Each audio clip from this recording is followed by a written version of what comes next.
how do you talk to other white people about race? How do you begin that conversation with other white people in terms of speaking about race and other differences? How would you do it?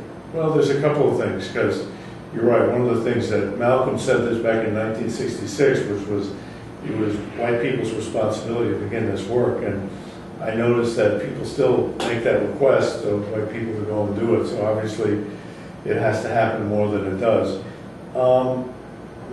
One thing is that I've learned is I have to take care of myself physically and emotionally and spiritually, because the turmoil that gets created and kicked up in me related to these issues, if I'm not balanced within myself to begin with, if I haven't worked out, if I'm not in a good relationship with my close friends, with my family, if that's not together, if I'm not together for that, when somebody says something about those people, or somebody says something about, you know, all these immigrants who aren't willing to learn English,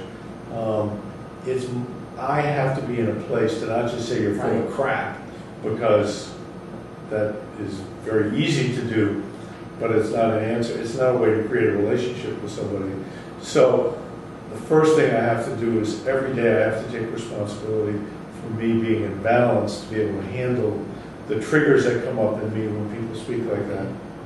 And then what I've learned to do from Paulo Freire's work is, instead of giving an answer about why they're wrong, I work on posing a question to them, like when they say, you know, immigrants ought to learn Spanish, you know, ought to learn English.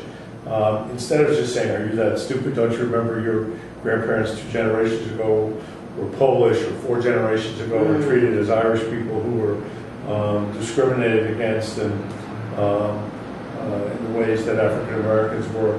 Instead of just saying something like that, I say, well, what leads you to think that they don't want to learn English?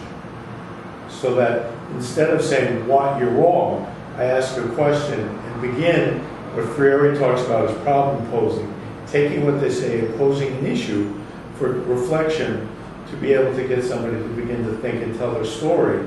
Because as they tell their story, I can begin to understand where they're coming from and begin to tell my story. So for example, the stuff about people, this idea about privilege, it gets so many white people upset.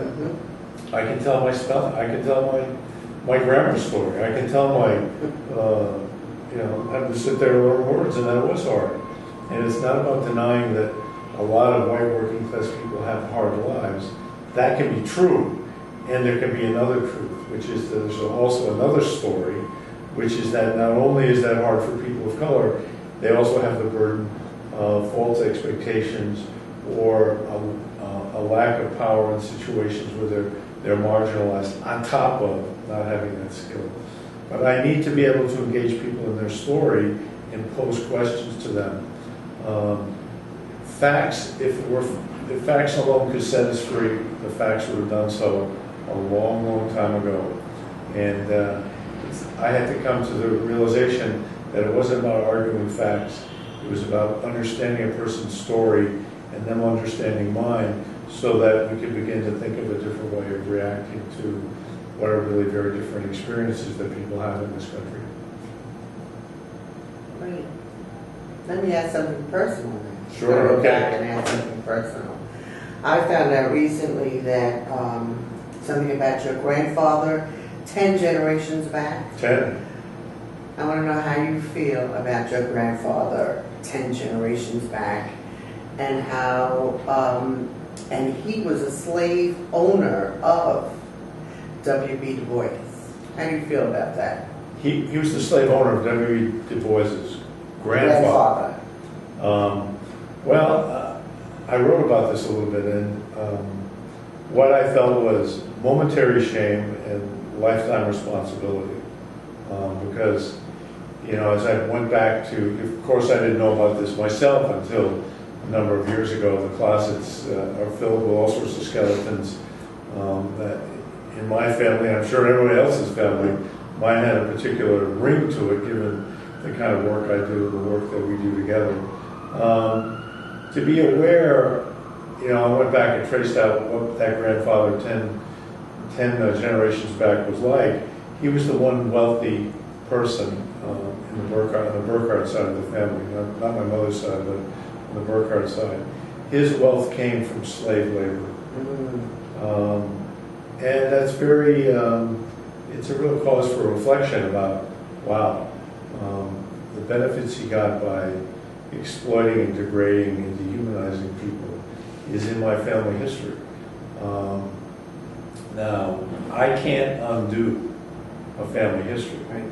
What I have to do is acknowledge that it is what it was, and that how I carry myself is to both acknowledge what that experience, that's part of the experience of being a Burghardt, that allows me, has given me, in its horror, has given me certain benefits of, again, continuing to be, as a white person in New England, I was always safe in town. I was always able to be out and about. A former slave owner's great-great-grandson, 10 generations later, gets the benefit of being able to go anywhere, be anywhere, walk into any room, and for people to accept me as I am. And that's not going to be true for even as man as brilliant as W.E. Burghardt Du Bois, even as brilliant and as he was a genius with all that he did, he never had that advantage that I had.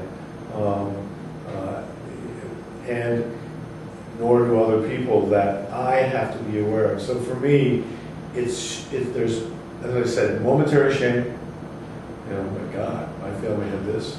And at the same time, I don't have guilt. Right. I have a sense of responsibility. I would have guilt if I lived without that reality and didn't factor it into how I carried myself in the world. I assume that, for good reason, people of color, LGBT people, are going to have a question about me that has nothing to do with me. And that what I'm going to do is demonstrate respect for that without, I don't feel guilty about it. I don't feel anger about it. I feel like they have good reason, and in our relationship, they're going to see that I carry myself and work in a different kind of way. That they will come to see my humanity because I'm able to see theirs. Absolutely. Thank you very much.